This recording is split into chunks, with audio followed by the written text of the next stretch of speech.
It's Tara Land with 5 Acres Honey Farm. It's a very late October, beautiful fall day, just on my lunch break and in between Zoom meetings. And I noticed that the forecast says that it is going to rain all afternoon, all evening, all night. And my husband had mowed recently, so our super tall grass that we hadn't mowed in a very long time, about 4 or 5 months, is mowed down now. The leaves are just starting to fall. It's a really good time to plant some cover crops, and what I've done the past few years is I've seeded out crimson clover, and I'll link to an earlier video from the spring where you can see the volume of blooms that we get from it. I do that all around our house, and this year I'm doing for the first time over in the apiary. There's a big space that I do want to turn into a garden area at some point, but we just have a lot of family stuff going on right now, so I know I'm not going to have time. And then of course the bees are coming over to check me out already. I just don't have time next year. I already know that I'm not going to have time for it. So the nice thing with the crimson clover is, you know, it's late October right now. Last year I planted it I think late, like in November, so there's still time here in the North Carolina area to get that in the ground. And it's a simple way of getting it in the ground. I bought about 3 pounds worth, and the crimson clover seeds, just, you know, pretty simple little seed, and I just walk around and it's done. So I just do that just around the perimeter of our house, and I'm going to do that in the apiary. And then in about a half hour, it's going to start pouring rain. So that'll help prevent any birds, which I'm sure some birds will come by and get some snacks out of the seed. But I'm going to get that out. I'll also give you an update on the pond, which I repaired, and show you what's happening in the high tunnel. The 10-day forecast is getting pretty chilly. It's lows in the 30s and 40s. So far we have not had our first frost yet. There's still some production happening. I'm getting lots of pepper still, and the first of the fall greens are coming in. And while I'm over in the apiary putting this crimson clover down over there, I will give you an update on the quail as well. The bees are hanging out. Right now about a little over half the hives really need to be fed. I just keep the feeders on them just to make it easier for feeding. So this tarp, if you've seen earlier videos, has been here for several months, and I am ready to throw some crimson clover seed down here, because this is what I'd like to extend the garden area into at some point, but I think for next year it's perfectly good spot to have just some extra forage for the bees. And I can use this tarp throughout the winter to cover the quail coop over there, because that gets a little bit more rain in it than I would like, so the tarp helps on those cold, wet days.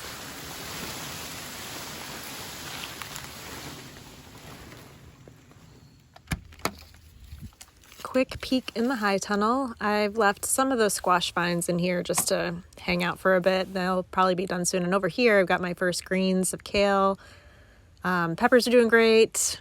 Got a few little radishes in between the peppers that are just slow growing, but these peppers are looking good. And I put my Meyer lemon tree in this grow bag right here, and I actually put some garlic in there too. These habanada peppers are doing well, and back in that corner is some carrots that are popping up. I've got some really sad little corn that just did not do well, so I definitely need to amend the soil for next season. And I got some more radishes, and the peas are coming up, but I have had the high tunnel closed for a few days, so they're not really getting the pollination that they need. Some volunteer potatoes, and I'm thinking about, there's some varieties of more potatoes, more options of having there's flies you can release in your high tunnel for pollination. So I don't really need it this season, but it's something I'm researching, and I'll definitely put more marigolds and flowers all along this border next year. I really like seeing the color, and the bees can see that, and it attracts them in there when the sides are up. Same thing over here. Just a whole guild of flowers would be really good.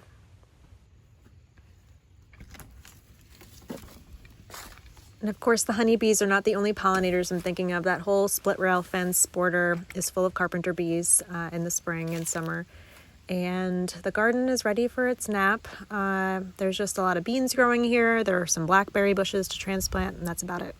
all I do when I'm planting these, and you can get a seed broadcaster, you know, if you don't feel like having fun with that. I like to throw it up so that I'm getting more of a spread around, and that kind of helps so you don't have like clumps. So, but this is not like critical that it looks like it's in any particular pattern because it's just gonna look nice either way. So mainly, I don't know why I just went in a circle. Mainly I've been just walking backwards. It's no big deal if you walk on them, that'll just get it pressed into the ground. But what I like to do is after I seed, I try not to let the chickens play outside too much because then they're gonna eat up the seed. So I kind of give it about 5 days or so. So it's gonna rain for a few days, and then I'll probably just give them some supervised playtime so that they're not going around everywhere eating all the seed. It's raining.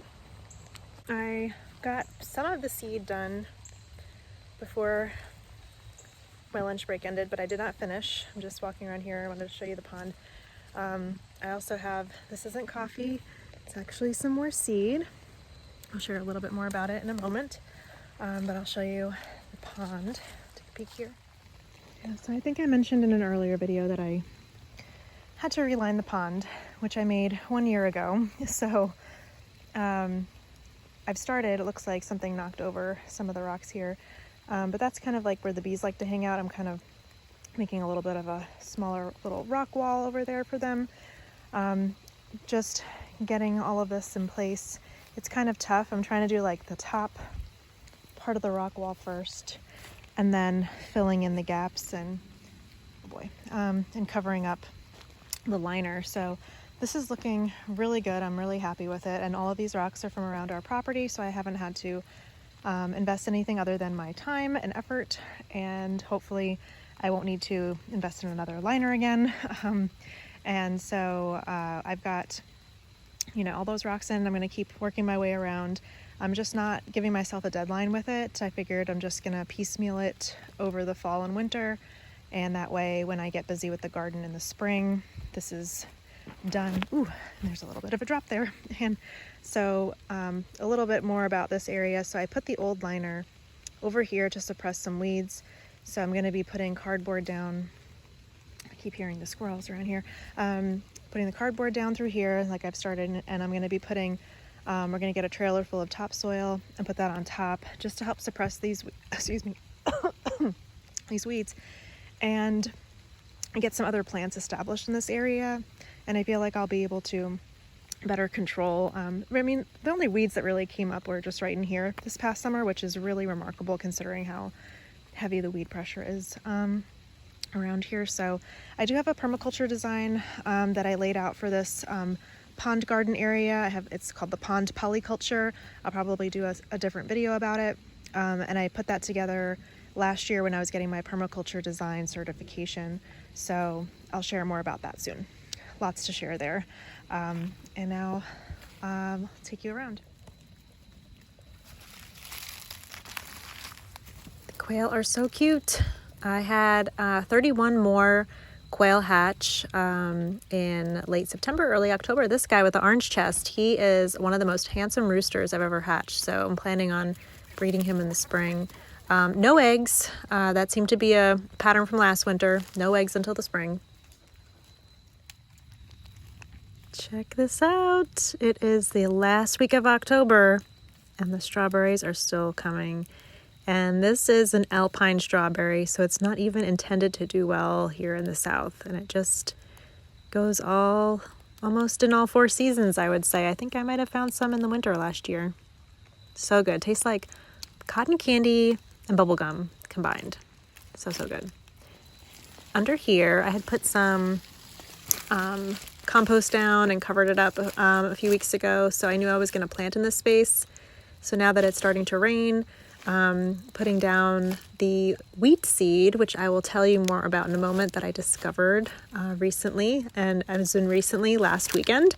So this wheat seed, I'm just going to throw it down here, and probably tomorrow or the next day, I'll sprinkle some compost on top. You know, we're going to get a good amount of rain, so it'll have some opportunity to settle in, and really curious to see how the wheat grows here.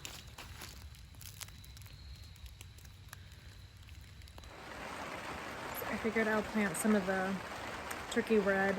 I thought I was going to need a lot of this, but it doesn't appear that I needed nearly as much, and now some of the seed is wet, so I'm going to have to let it dry out before I put it back into storage. And I don't think I've been in the high tunnel since it's been raining, so it has a nice sound to it.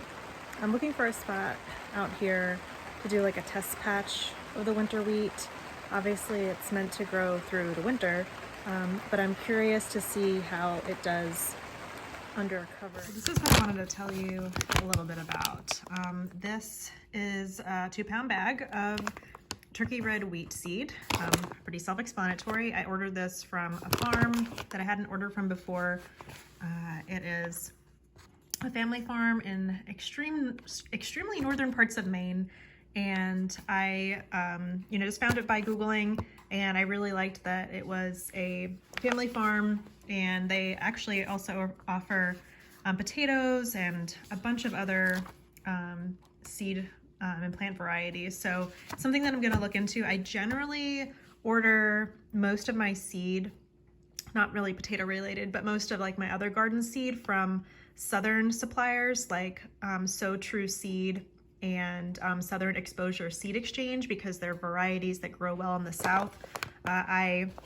Since I discovered this wheat through a local grower and mill, and I didn't see that they were selling seeds, and I didn't reach out to them in advance. I guess I could have. I'm not sure how well this will grow here. I guess it grows well enough that local bakery is using it, and the local mill. And then they just had a bunch of other like little, I love stickers for my seed collection, so I've got a whole bunch there to add. So I just wanted to add that I used the flour from this wheat to make bread last weekend, and it just completely blew me away.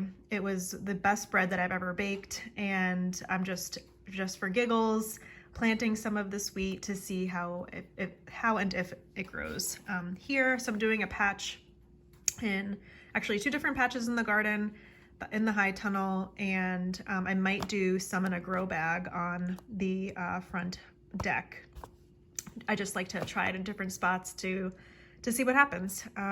So that's what I wanted to share. I originally was just going to share the crimson clover seeding, but it kind of morphed into a lot of other updates and some other fun stuff to grow. So thanks for checking it out.